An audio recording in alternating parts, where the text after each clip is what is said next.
This is Ouija Boards and Midnight Margs, where a spirit board conversation sparked our spiritual evolution. I'm Shale. And I'm Cheyenne. And each week we explore a world where there is much more than meets the eye. So pour yourself a drink and join us as we cheers to a witchin' good time.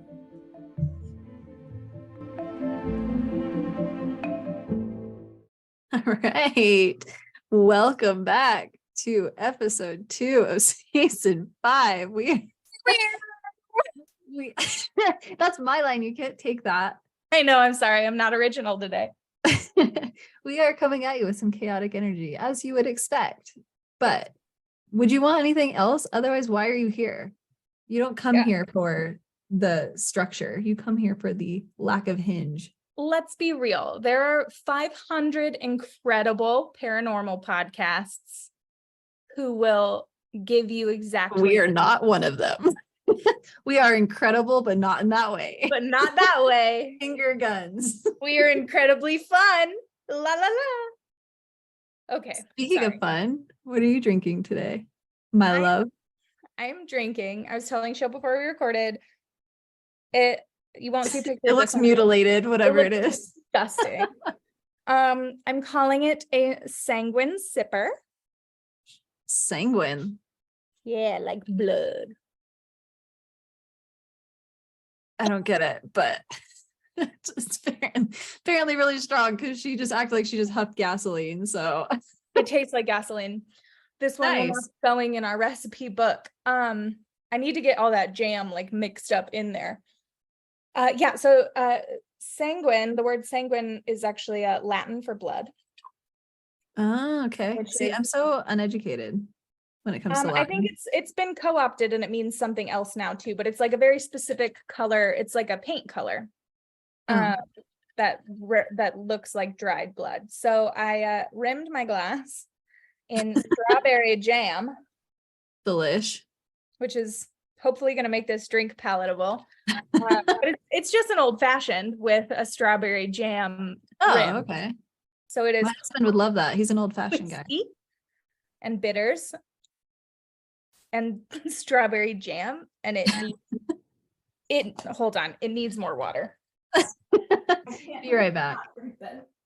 Anyway, while Cheyenne is gone, I'm also drinking not something so fancy, but some wine, because I feel like, I don't know, maybe it's a tradition we started with the Casket Girls, but like it just doesn't feel like you can talk vampires without wine now. So I agree. We're talking about vampires today. Surprise.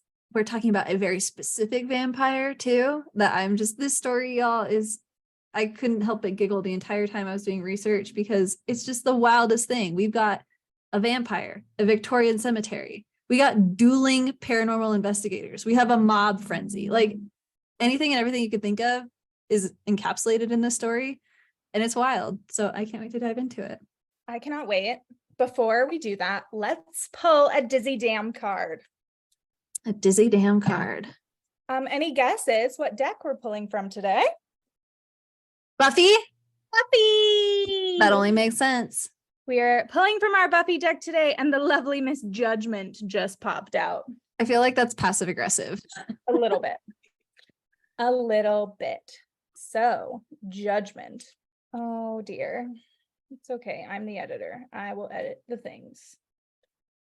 You know, I really should by now have the order of the majors fucking memorized, but I don't. I still flip through it like, where's the card? Every time.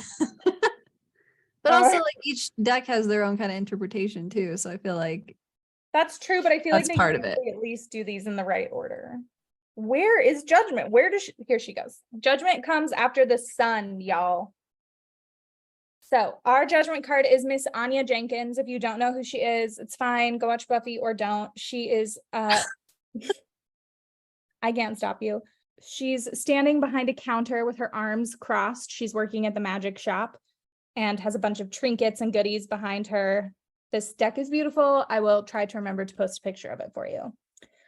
Although others have found her strange and off-putting, there is no denying that Anya has learned from her past and welcomed a brighter future. For 1,000 years, she wielded the power of the wish, brought ruin to the heads of unfaithful men. I mean, amazing. So Anya essentially, Anya's story, for those who don't know, is just that. She's a murderer of cheaters. It's great. We love her. And she brought forth, there's worse jobs to have for sure. right? Like, it's fine. Don't do the crime if you can't pay the time. Yeah. And brought forth chaos and destruction until she found herself human. So she's to be demon. Anya embodies judgment with her many awakenings of the spiritual nature. She learned what it is to love, to mourn, and to have a family. This card invites you to put your past behind you, no matter how many men you have flayed, and give yourself an opportunity to change. I would say maybe don't change if you're flaying men. I mean, there are some men who listen to this who we love. Hello. But yeah, she's great. Don't judge your past too harshly, and don't judge your potential future by where you've come, because you're not going there anymore and things are different. Exactly. Insight. Not sure how that's going to relate to our episode today, but maybe it'll be woven in here somewhere. I will remember. I'm going to leave her out. I'll look at her. It'll we'll see where she comes through. It'll just pop up. Okay, so who the hell are we talking about today? All right, we are talking about the Highgate vampire and the Highgate Cemetery. So this is a story that I came across like pretty recently, probably in the last like 5 or so years, but it's just a story that is so steeped in folklore and mystique and just so fascinating for the time that it was in. It's one of those that I was telling Cheyenne, I was like, I think we could have made like a 3-part series out of this because there's so many layers to this story. I'm just going to be touching on the highlights. Definitely, if you're interested in this, continue to dive in more. Though we're going to focus obviously on the vampire itself. And then there's a couple of main characters by the name of David Ferrant and Sean Manchester. So keep them in mind through the story.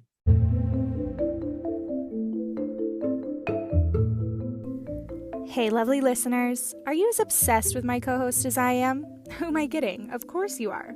So for even more herbal goodness, make sure you're following thinningoftheveil.apothecary on Instagram and check out Shale's website at thinningoftheveilApothecary.com. Here you'll find her gorgeous blog, herbal offerings, consultation information, and a beautiful community that grows bigger every day. You don't want to miss this journey. And thank you so much for listening. We appreciate each and every one of you. See you online.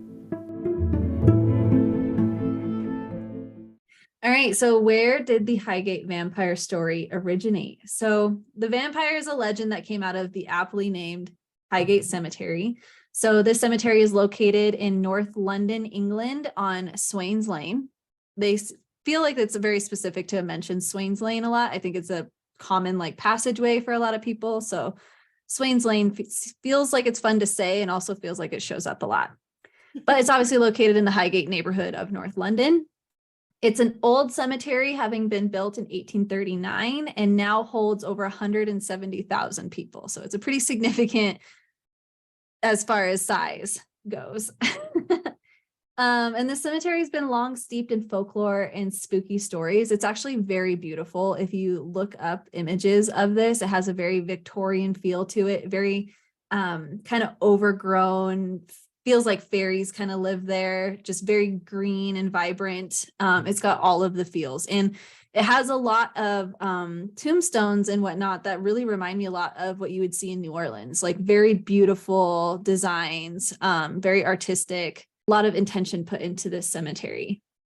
So the legend of the actual vampire dates back to the late 1960s and early 1970s. And this is because reports of eerie occurrences in the Highgate Cemetery began to surface.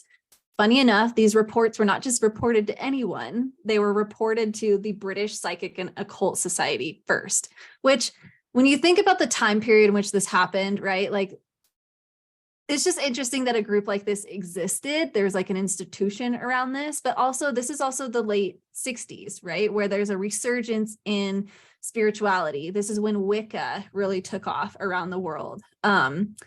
Gerald Gardner had passed away by this time, I believe, but it was when it became more of a global phenomenon. People were kind of rejecting cultural norms and religion and things like that and looking for a different way. So the fact that these kinds of things stood up at that time is really interesting. Yeah, I love that. And to be fair though, like who else are you? I was literally just about to say who you're gonna call, but like the British Paranormal Ghost Society. Like literally, who else are you going to call? So these occurrences, there were several witnesses that claimed to see something pretty in common. So the claims were to have been a tall and shadowy figure with glowing red eyes. Like that's very distinct, and it's a common occurrence across all of these reports. And what's interesting is they all claim that it moved really effortlessly throughout the cemetery. So think Nosferatu, right? Like a vampire, like Dracula is like floating around. Like that's kind of what they saw. Amazing. Eventually, a witness actually claimed to have been hypnotized by something lurking in the shadows. So they were to see that and then were having a hard time actually moving out of the cemetery. They got really kind of discombobulated and disoriented. So that's kind of what really started sparking a little bit more of maybe this isn't just a spirit, but is an actual vampire. So coupling of red eyes, Nosferatu type behavior, and the fact that this guy was psychically attacked, apparently. Soon after that report, 2 teenage girls also claimed that while they were walking home, they witnessed spirits rising from the dead out of their graves, like saw that actually happen. And furthermore, what's kind of interesting is a lot of animal mutilations started occurring around the cemetery, particularly dead foxes. And why this was distinct is because they showed up with like lacerations in their throat. I know, not pretty stuff. Sad. But this is where it actually started becoming part of the media, because this was so prominent that there were so many of these animal mutilations occurring. So by 1970, this story actually started making headlines in the local papers.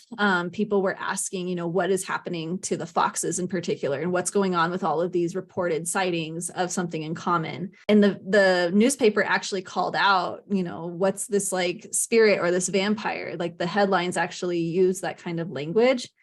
And so that eventually sparked the interest of David Ferrant, who was a paranormal researcher through the British Occult Society. But he had the suspicion that the animals could have been a result of dark magic or satanic rituals. That will also come into play quite a bit throughout this story.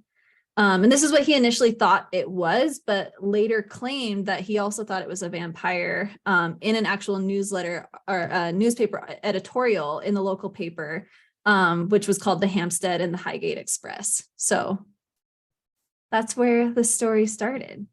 Why do we think it was a vampire? So I wanted to share some of the witness accounts that I came across. There are a plethora of them. Like this is a well-cited, well-documented. This is one of those, think like Amityville Horror, like really well-known in the paranormal community, particularly, of course, in Britain. I don't think it's like as well-known over here in the States, but it is really interesting like how well-documented this was. There's literal newspaper articles around it and a whole media frenzy that we'll get into. So I wanted to share some of the witness accounts. We kind of touched on them, but here are some specific ones on why this became a vampire story. So Jane Smith, who was a local resident, reported a spine-tingling encounter in the cemetery when she recounted feeling an intense cold and hearing whispered voices near a mausoleum. Jane then claimed to have seen the shadowy figure with glowing red eyes moving towards her. Terrified, she fled the scene, leaving behind her bicycle. Andrew Williams, who was a college student, also had a terrifying experience during a late night stroll in the cemetery. He recalled an overwhelming feeling of dread as he ventured deeper into the graveyard. Suddenly, Andrew sensed a presence behind him. When he turned, he caught a fleeting glimpse of a tall, dark figure before it disappeared into the shadows. I think I have a couple more that I want to read here, but I think it's just really fascinating that there was such commonality between all of the witness reports. And again, like there is like kind of that mob mentality, right? Or maybe that groupthink bias, but it's just interesting that each of these individual reports seem to have a tall, dark figure that floats through the cemetery and has glowing red eyes. So I don't know how you feel about that, but Why are the eyes the creepy thing? I don't know. Like what? I don't know. Glowing red. It's so funny because to me, like when you think of glowing red eyes, like I'm imagining it. And this is probably just a result of how much horror I have consumed in my life. Right. Because I feel like it's kind of a silly image, right? Like if you just like think of it, you're like, oh, this is very like, if I was trying to scare you, it would be like, Yeah. oh, big scary cloak and glowing red eyes. But I mean, I would be scared shitless if this happened to me. Right. Too. Yeah, I'm not it's one gonna of those, act like I would be like, LOL, you're funny. But yeah, it's just I think it's because I'm imagining red eyes in like a very 2023 like robotic spirit Halloween right. decoration kind of way. It's also that time of year when you see all those like animatronics around, like we're in the Halloween season, right? Yeah, there was a real big one at checks Costco out. that Brandon wouldn't let me buy last week. All Give me some more. I like these witnesses. right. So Helen Adams, who is a local journalist, interviewed witnesses in 1970. While exploring the cemetery for research, she claimed to have seen a figure with piercing red eyes staring at her from a distance. The experience left Helen shaken, and she later documented the encounter in her article about the Highgate vampire phenomenon. All right, so here's like the craziest story where this vampire theory really starts to take off. So a young schoolgirl named Elizabeth, I think her last name is pronounced Wojolda. Don't quote me on that. I'm probably butchering it. But she claimed to have seen the vampire while walking down Swain's Lane. Shortly after, she began having recurring nightmares where something evil entered her room. Furthermore, she started actually developing an anemia and growing really, really ill, and even had 2 wounds that looked like a bite mark on her neck. So he's feeding on Manchester. What's that? It's like a freaking Dracula. yeah, Dracula. Correct. Yeah, Dracula. But it's also like very Freddy Krueger-esque. Ooh, I didn't even think about that. That Like makes it like that she's much literally creepier. like he's feeding in her sleep. Ew, Like it's I didn't not even think of that IRL. Like he's perspective. feeding on her in the spiritual realm, which is fucking gross. It's gross Yeah, either way. It's grosser. Because as when I was reading this, like the way it came across is that like she thinks that she's dreaming, but she's actually like experiencing this sort of a thing, and then just keeps waking up being like, oh, I think they're nightmares. But what if it really was like her being attacked from the spiritual realm? Like, I hate that. It's kind of, it has a similar feeling to my Beyond the Veil dream experience. Ew, no, that gives me chills because that was like Just in like that feeling of like you were dreaming, but I was not dreaming. Like that was definitely like an out of body astral projection. Ugh, kind of nasty. Disgusting. If you have not yet heard that story, make sure to check out episode 1 of season 4. I think so. Where we discussed it. Super creepy. Anyway, so these bite marks appear on her neck, and then Sean Manchester, who is the second character in this story, he actually filled her room with garlic, crucifixes, and holy water. So seems pretty freaking cliche, but lo and behold, her condition improved. She stopped having the nightmares, stopped having the bite marks, and her anemia went away. Okay, question. What are the magical properties of garlic? I should know that, and I don't really. I know it's very steeped in folklore and a lot of like protective properties. Okay. Obviously, I'm just wondering like where the garlic, I should have researched that. Where did the garlic vampire connection originally start? that's a great question. I do know that garlic is super effective for like immune needs and like strengthening your immune system. Protectant either way. Yeah. So I think it was something that was really used, especially in more medieval times, to help boost your immune system and keep out like evil spirits, right? Okay. So I think that's kind of where it cross-translated over. So obviously, once these stories reached the media, more people started approaching Ferrand and Manchester with similar claims of similar sightings. And again, the common thread was the glowing red eyes. So this kind of got my curiosity going, where I was like, okay, there very well could have been the theory. And as a matter of fact, Ferrand had that in the first place of this could be just somebody that's messing around with us, right? Or this isn't necessarily something paranormal, but more so like people engaging in rituals or whatever else. So I kind of wanted to tap into the history of David Ferrand and Sean Manchester a little bit. So both of them were passionate about the paranormal from an early age and eventually became paranormal researchers, but they both had their own kind of perspective on how they did this and how they addressed the supernatural. So David Ferrant was a self-proclaimed psychic investigator who conducted seances and was interested in the occult, whereas Sean Manchester was a bishop in the Old Catholic Church and had a more of a religious approach to the paranormal. He was even an exorcist at one point. So David Ferrant's interest in the paranormal led him to explore the Highgate Cemetery. So he was actually doing investigations in the cemetery before this whole vampire phenomenon occurred. And he had witnessed strange phenomena on several occurrences. So he started conducting these investigations in the cemetery and documenting his experiences. Sean Manchester, on the other hand, as far as like I understand it, he became more involved after hearing about Ferrant's investigations and, of course, hearing about it in the media. So his belief was more so that Ferrant's actions were attracting negative energies. And he considered Ferrant to be irresponsible and wanted to be like this more savior type and try to counteract them. Got it. So Ferrant's approach, obviously, to the Highgate vampire investigation was more intuitive and mystical. He believed in using psychic techniques and seances to communicate with spirits and understand the supernatural. He got involved in the Highgate vampire situation after hearing stories and reports to the British Society. Whereas Sean Manchester, like I mentioned, had more of that religious perspective. And so he saw the Highgate vampire, not so much as a vampire, but more so as a demonic force that needed to be exorcised. So he saw this more as like an evil spirit. Yeah. That's which kind is of the kind of vibe I'm interesting. getting. Yeah. Just based on the accounts. But I And don't know. so, I haven't met any vampires that I know of, so I don't have a frame of reference for right. Let me just how like they call it my local actually are vampire. versus how like pop culture has depicted them. Yeah, it is an interesting thought, especially when you think about the folklore of vampires, right? And like how they were something, they do kind of act in a possession sort of way, right? Like taking over someone's body at some point. I've been reading so many vampire romances. I'm just like already in my head, I'm like, maybe he's just misunderstood.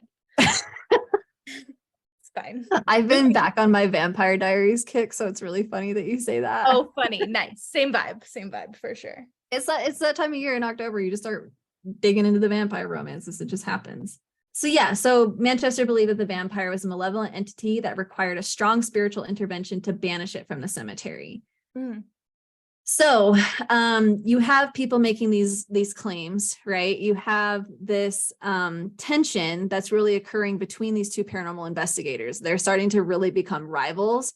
And then you have like the animal mutilations and all of that. So the media starts really getting wind of all of this, and it starts becoming a media frenzy that eventually actually gains national recognition for the entire country. So the animal mutilations, not to like stay on that topic for very long, but are these animals just like anywhere in the cemetery?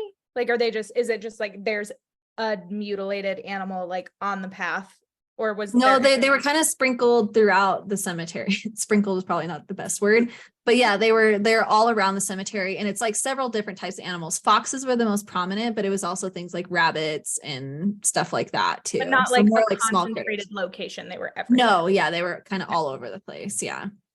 And there was definitely some that gave indications of being killed in a ritualistic way. So that's where it just kind of gets confusing of, is this an actual spirit, or was this the result of satanic rituals? Who knows?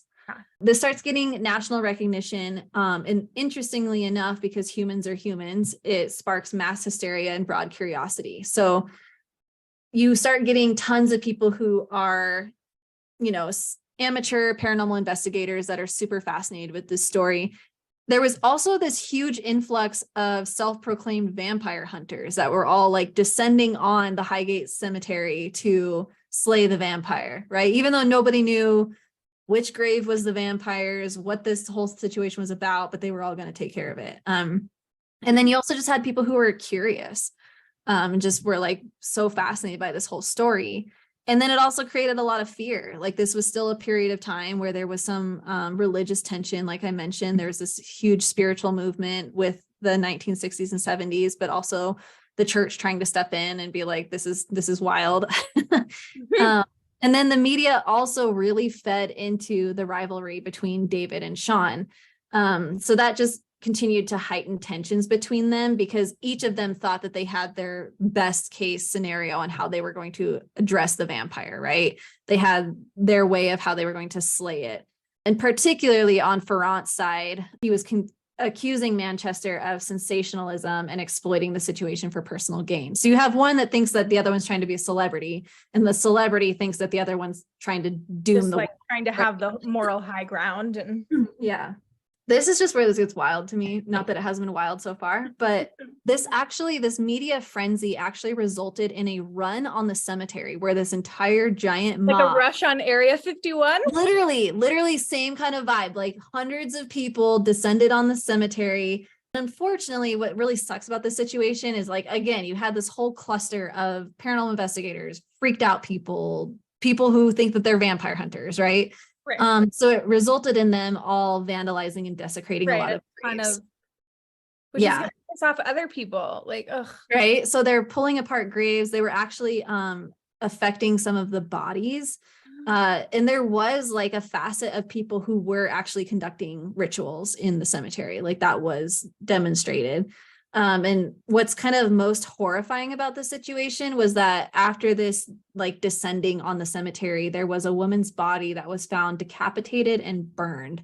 Even today, it's widely believed that this was the result of a true satanic ritual. So just like such an interesting cluster of like all of these parties coming together. Yeah. That's sad. Yeah. And it sounds like, from what I was seeing in my research, that a lot of the impacts of this kind of hysteria created around this vampire and like the mystique and allure of the cemetery has still resulted in a lot of graves being vandalized really regularly and stuff like that still kind of occurring today. So PSA, if you're going to be exploring a cemetery, I don't care if you're hunting vampires or whatnot, be fucking respectful. It's not hard. Yeah. Mind your etiquette in a cemetery, especially one like this that has so much history. I mean, maybe I'm not going to sympathize with the vampire yet. Continue your story. Well, actually, we're kind of getting to the end of the vampire. So it's just really interesting because there isn't a clear definitive, was the vampire slain, was it not? So have you said sightings are still allegedly happening, or like things are still happening? Yeah. So what's interesting is Manchester claims that he slayed the vampire. So this is where I kind of get like, I'm trying not to pick sides between Ferrant and Manchester because I think both of them had their own things. But, you know, when he was so hyped about like the sensationalism, and Manchester's really just trying to make a name for himself, but he's the one that really has claimed that he took out the vampire. And so how do you do it? The way the story goes, from my understanding, and I think there's some kind of discrepancies around here, so definitely do your own research, but supposedly Manchester was able to track down the grave of where the body of the vampire was being held. And the way that they feel like they found this was they opened the tomb, and it was essentially a body that was super desiccated, like it hadn't drank in hundreds of years compared to other bodies in the cemetery. What I find so funny about this story, though, is that Manchester wanted to avoid potentially going to jail for desecration of a body. So even though we all know that you kill a vampire by driving a stake through its heart, right? Like that's pretty classic vampire 101. He actually claims to have exorcised the vampire, again, holding strong to this is a demonic possession situation, through religious rituals. So he avoided using the stake to keep from going to jail. But I'm also like, if you really truly cared about taking out a vampire, would jail be the first thing on your mind? You know what I mean? That's where I get a little sus. Yeah. Okay. Interesting. Okay. Continue. I know. There's so many layers to this, right? So this is probably my favorite part of this whole story. So this claim that he took out the vampire, and you couple this with the media sensationalism, right? So did the other guy respond to that? This is what's good. So it led to the eventual escalation of what became known as the magician's duel in the media. Awesome.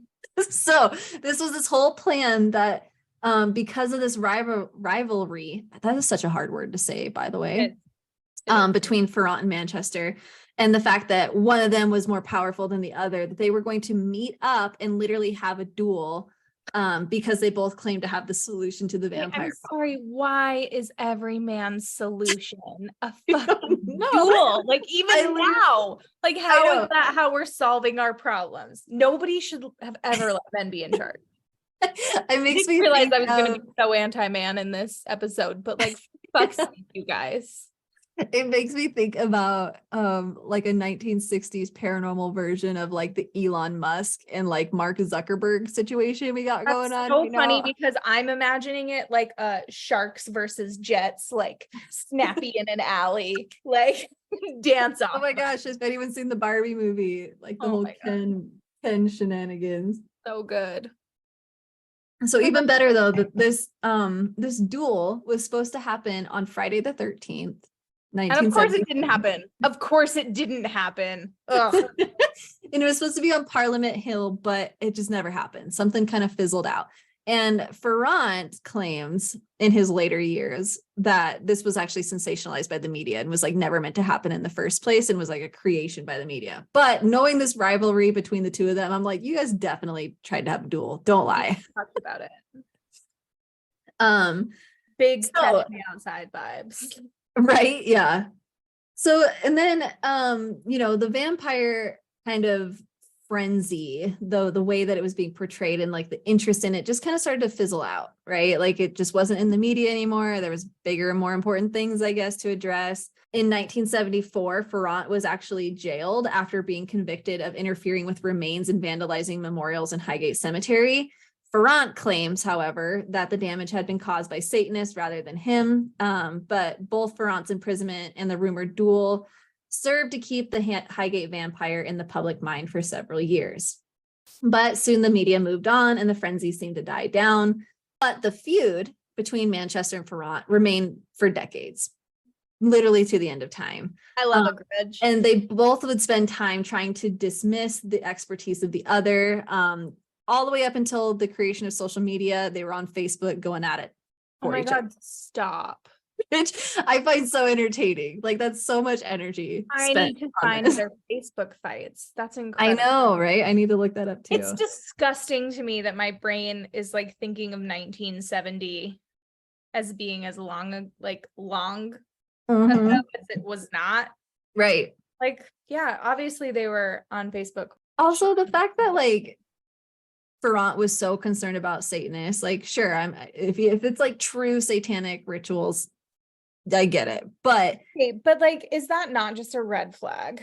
right, that's what I'm saying. Like, did you single-handedly start the satanic panic, my like, friend? Because you had big you concerns. a Satanist? Question. Right. Like, I just for someone Right. to like, disprove it so vehemently.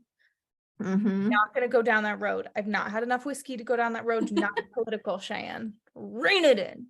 But like, I don't know. It tends to be the people who are like overtly accusing others Right. of wrongdoing are the ones who are doing the bad shit themselves. And then Yeah. maybe upholding some level of piety and godliness Right. to justify it. And I'm just like, or we could just not be shitty people, question mark. Right. Right. So Ferrant actually passed away in April 2019 at the age of 73. R.I.P. But Manchester still works as an exorcist and bishop in the British Old Catholic Church. Shut up, he's still alive? Mm-hmm. As far as I know, Okay. which is interesting. Yeah.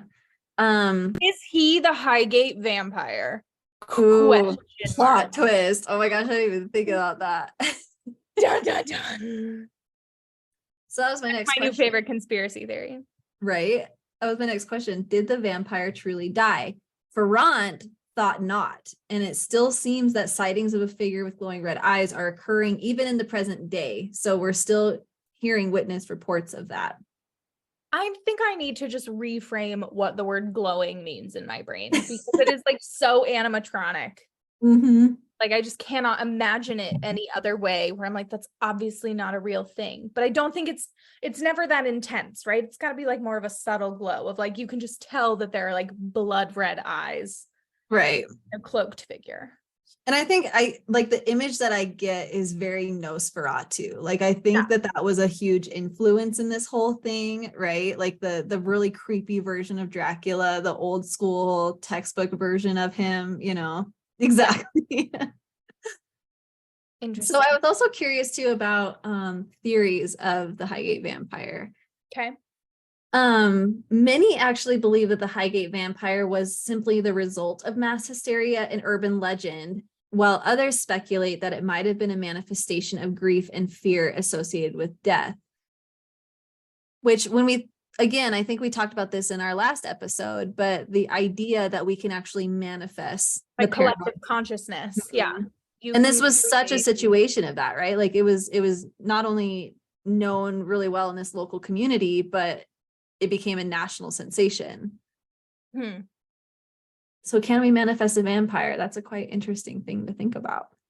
If we can, if we can manifest, if manifestation is that powerful, which like to an extent, I believe it is, right?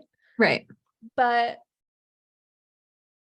like, why are we manifesting this version? Right. Why can't we make like a fluffy vampire? Why aren't we making slutty vampires? Like, I don't understand, because like the whole like sucking your blood thing, if we're going to go down like a book talk romance novel, Here's where the whiskey's kicking in. It is so strong. So strong. I cannot even tell you. But like feeding, LOL, disgusting. But feeding is like, it's a sexual experience, right? It's supposed to give you and actually we talked about this. It's a sharing of life force. Yeah. In our like New Orleans vampire, like in our IRL vampire story, we talked about this too, of like, it's a very like intimate, sensual, energetic exchange. And I'm just like, why are we manifesting creepy, glowing, cloaked dudes? That like, yeah, float around. But that's also what some paranormal enthusiasts argue, that the entity could be a psychic projection rather than a traditional vampire, which is also like an interesting thought. But how did the first person see it, right? Like, how did those initial accounts start? Yeah. And that was a question that I was trying to find in my research, because why the cemetery's been around forever. For a while, right? Yeah. And then all of a sudden, just in 1969, you start having all these vampire witness accounts. Like last I checked, if I'm pretty up to date on my vampire lore, they don't just pop up overnight. Well, no, they're around forever. They're fucking immortal. Unless somebody was turned that night and then they became this like, maybe they're a baby vampire that just hasn't had their shit figured out yet. And that's why they're eating rabbits and foxes. What was that? He said he's just trying to make friends. Yeah. He's not doing a very good job, but he's a Twilight style vegetarian vampire. And he's like, I am not even killing people. Can you guys calm down? There's like a whole mob. And these two like dueling paranormal investigators like, we're gonna slay you at all costs. You're just minding your business, but like you have to go. It is really interesting to think about the origins of these stories though. Like who the first person was to send in their account and be like, I had a really fucking creepy experience. And like, what was their creepy experience? Why were they in the cemetery? Like, why were they there in the first place? Were they experiencing a significant amount of grief? Yeah. Like what drew you to that location? Because like I fucks around in cemeteries all the time, but that's not like a regular thing that people do. Right. Like it's and I think that's why they want to bring up the Swains Lane so much. I think it's like a pretty common place to have to walk. So you're just like walking by it all the time. Yeah. Right. But it is interesting again that like if people are walking by the cemetery all of the time, why all of a sudden is there this mass hysteria around a particular thing, and why are they all seeing the same thing at the same time, you know? Or if it is a manifestation of satanic rituals, which like I don't participate in the satanic panic nonsense because the people who are perpetuating those stories don't get it, and that's fine. Right. But like those who get it. Those who don't. And like there's gonna be like somebody who listens to our podcast and be like, Cheyenne and Shale are total Satanists. Oh my God, I know. I get very anxious about this all the time because I say horrible things like I'm a simp for Satan, but like not in that way. But like kind of in that way. But it is just really interesting if it is like a manifestation of, if people just decided to start, like if alleged satanic rituals were happening at this time specifically, and it was like a collective consciousness that brought this up. Yeah. Okay, but what church is this attached to? Like, was the bishop guy like around the cemetery all the time? That I'm not sure. I know he was associated with the Catholic Church. Like that's Okay. where he practiced and whatnot. But Is it next to a church or is it just I don't know. I would assume so because it's like a very like Victorian Victorian England? cemetery. But yeah, I'm not 100% on that. And is the 1960s the first actual sightings of this guy, or is this just the first time somebody was brave enough to be like, something fucking creepy happened to me? I'm Yeah, gonna talk about it. Like, how long's he actually been there? I don't know. Do we know what the That's most mystery. recent story is? But then it's like in the age of the internet, I don't trust any recent stories. But that's what makes this interesting too, right? Like if it was somebody who was just fucking around, right? Like trying to scare people and has like these animatronic eyes or whatever. If people are still seeing it today, is there like this? I mean, that theoretically, whoever was doing that at that time probably wouldn't be alive still today, right? Right. So is there like this generational Highgate vampire, where it's passed down through the family that you're just gonna fuck around with You're people? just inheriting this like manifested being. Which like I would love to inherit something like that. Like this family is just known for being this creepy vampire and fucking around with people on Friday the 13th, like I would be all about that. That'd be the coolest family dynamic tradition ever. I just can't get over the we're gonna have a magician's duel on Friday the 13th. Right? That is my absolute favorite part of the story. Like it takes it to the next level. It's so funny. But like, okay, it's 1960, right? Like Right. the iPhone doesn't exist, TikTok doesn't exist. Mhm. Are you just bored? Is this just like bored kids who were really shitty to animals in the cemetery and then this whole thing just like spiraled out of control? Who knows? That's like what I'm saying. Like you could have so many episodes on this where we're just peeling apart all of the It is layers. so much effort to exhume a body. Yeah.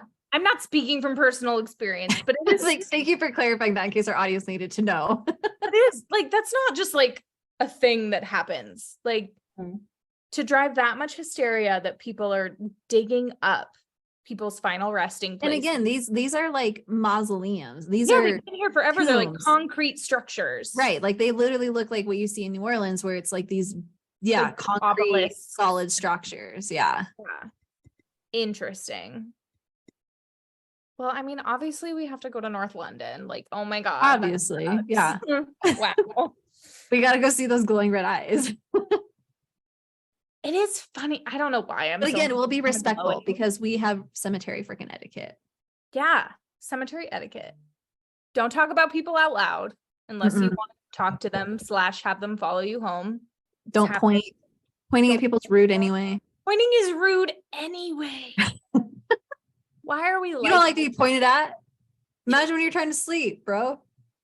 Just like I lived such a life on this earth and I can't even just lay in this ground without people pointing at me. Teenagers coming in and pointing at me. Oh my God, that actually does sound like so nightmarish though.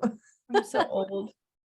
That actually, like, that's probably like the one thing that really solidified. I mean, I didn't want to be buried in a cemetery anyway, but like that takes it to the next level where no, please, please, for the love of God, don't put me in a cemetery where people can point at me. Not to completely change the subject, but like, y'all, water cremation is where it's fucking at. Oh, interesting. Oh, it's so cool. There's something to me about like receiving your remains in a little like milk jug of water that just kind of. You still no, but like human composting, I'm down with. So I mean, I feel like I'm being kind of. So water composting, no, I can assuage your fears. That's not. I didn't even say the word right. It's fine. I've had whiskey, not even that much, and with a lot of jam in it, and it still tastes like gasoline. How do people drink whiskey by itself? I have no idea. Honestly, I think about that all the time where I'm like, my like ancestors like cringe every time they see me try to drink whiskey. You're doing great. You're doing great, babe. Yeah. That was a big gulp and that was disgusting. She's like crying, y'all. Okay. Is it coming out your nose? What are you doing? So it's fine. We're fine. It's fine over here. Here's the thing. If you don't, here's your per witch and slip. All right. We're hitting it off. If you do not like the drink that you're drinking, you can pour it out. have to keep drinking it. Even if you pay money for it, because like we actually witnessed that in New Orleans. There was a place that we went to listen to music. The drinks were horrendous, so bad. I'm a sweets girl and I could not. This was like sugar water and whiskey. It was awful. Paid $15 for it. Ridiculous. Yeah, it was like Dixie cup sized. Did not drink that shit. It was awful. Yeah. No regrets. You don't have to. It's fine. And I felt great the next day too. And I had no regrets. The point I was trying to make before I choked and almost died. I have whiskey on my glasses. Disgusting. I'm so sorry you're getting this version of me on episode 2. Oh my god. Well, we wouldn't want anything else, honestly. It's gonna be a long season, y'all. We're coming back to it. What were we talking about? Human cremation. No, water cremation. Cremation. Thank you. Okay. You're Water welcome. cremation is fucking cool. I'm gonna redeem myself right now. Water cremation, your body is put in this like vacuum chamber, right? And then the water breaks you down in a very short amount of time. I've had whiskey, so I don't quote me on how long it is, but it's like days. It's like a couple of days, if not a day. It's not a long amount of time. But the thing you were talking about getting like a jug of juice. Ew. What's wrong with you? To loved one. So that's actually great because it's so good fertilizer for your garden. So you can get the liquid if you would like. But essentially you're put in this vacuum chamber with the water, and it is the amount of water that a single household uses in a day. Okay. This is the most eco-friendly, sustainable way to get rid of a body. Like even more so than human composting, huh? Even more so than human composting because you are not emitting any methane. Oh, okay. Yeah. Checks out. So human composting is great too. Like any green burial is the way to go, but water cremation is just, I think it's legal in 21 states. And it's just now kind of having like a cultural. They actually do it just down the road from my house. Like they do the human composting and the water cremation and stuff. Like I've been looking into it. Yeah. So your bones are left over. Your bones don't disintegrate in water. So water decomposes all of your like gushy bits. Disgusting. I don't know what's wrong with me. I'm sorry. But you're left with bones. You're left with your bones. And so the bone fragments are pulverized essentially in like a vacuum chamber. And then your people do still get a little baggie of you. They get your ashes, but because it's not ashes and it's not bone powder. It's bone powder, so it's significantly smaller too, right? Like, yeah. When we got my grandpa Jerry's ashes, it's kind of a box. Yeah, it's like a box full of ashes, and it's an overwhelming amount of ashes. It is, especially like even if you divvy it up between people, right? Like I have some of his ashes like in a necklace, like in a little charm. We had some of his ashes like melted with. Or not melted, but like infused in hot glass. Like they make these really pretty. Like, oh, that's cool. Like you did a lot of different things with it. Yeah. So like my aunt has like a heart that has like a wave of ashes through the middle of it. But like, again, that's like a tablespoon of ashes. Right. Like, I love the man, but like for a long time, literally my grandpa, half of him was just like in our mudroom in a bag. Because what do you do with that much? Right. And it's a fair point. And I think people feel overwhelmed quite a bit with it. That's why they sit on the mantle. Yeah, where it's like, or you're in like a big mantle or an urn or whatever. And that's fine too. Like I like having that physical reminder, but your people still get a a bag of your pulverized bones, which is like ash-like. And then they can still go like sprinkle it or bury it or do whatever, ritual you need to do or like put you in a resting place that you loved or whatever. Sure. And then they can take a jug of the water as composting if you would like as fertilizer for your garden. Right. But you don't have to. Like you can just. But also isn't there like a really like when they do water cremation, there's like a lot of the water, obviously. And so like then some of it's donated to farms. A lot of it's donated to farms. Also, like, what is fertilizer anyway? People like grow up. Poop. Would you rather it be poop or just like people? I'd rather. Either way, it's gonna be kind of a weird situation. So it's gonna be nature, y'all. Nature, circle of life.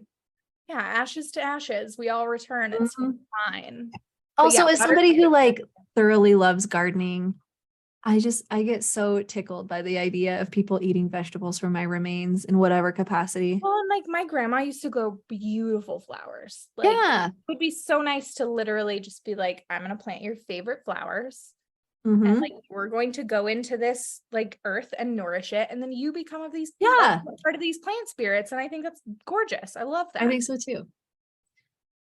Anyway, See, I made it cute. that was cute.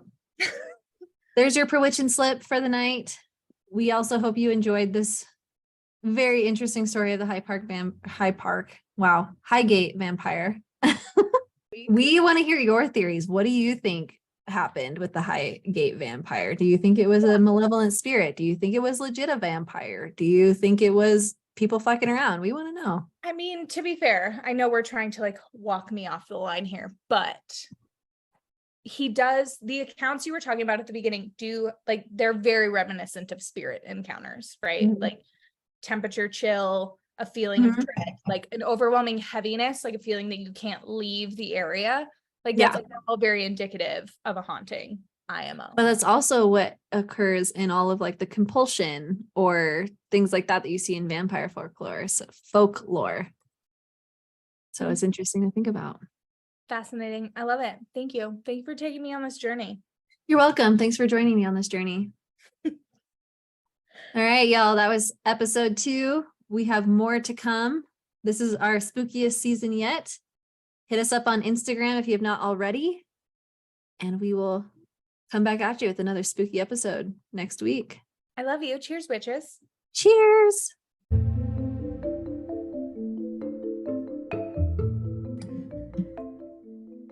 Thank you for joining us on this episode of Ouija Boards and Midnight Margs. If you're having a witching good time, we hope you'll help us to grow this little coven. You all know it's us against AI in this algorithm world, so please help us out. Please like, rate, and subscribe anywhere you're listening to us. Also, we want to connect with our spooky Marg-loving friends out there, so please like and follow us on Instagram and Twitter. Links for those profiles will be in the show notes. And hey, be sure to tell us what you're drinking tonight. We love you all so much, witches. Cheers.